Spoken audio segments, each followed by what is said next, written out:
দর্শক, এই মুহূর্তে চট্টগ্রাম থেকে নির্বাচনী প্রস্তুতির খবর জানাচ্ছেন প্রতিনিধি নুরুল কবির।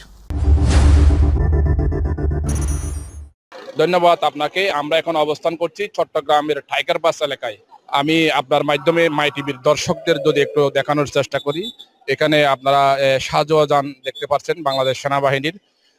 যেহেতু রাত পোহালে ত্রয়োদশ জাতীয় সংসদের নির্বাচন এবং গণভোট অনুষ্ঠিত হবে, সেহেতু নিরাপত্তার বিষয়টি মাথায় রেখে বাংলাদেশ সেনাবাহিনীর বিশেষ তল্লাশি অভিযান এখানে পরিচালিত হচ্ছে।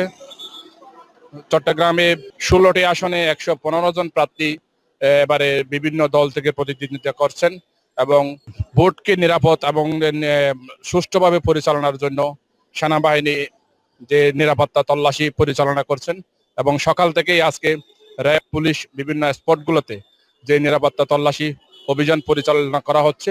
যেহেতু আগামীকাল সকালেই ত্রয়োদশ জাতীয় সংসদের যে ভোট সেটা অনুষ্ঠিত হবে। চট্টগ্রামে 1965 যে ভোট কেন্দ্র রয়েছে, সেই ভোট কেন্দ্রে 12,000 একটি বুথ রয়েছে এবং 40,000-এর অধিক যে আইন শৃঙ্খলা রক্ষাকারী বাহিনী রয়েছে।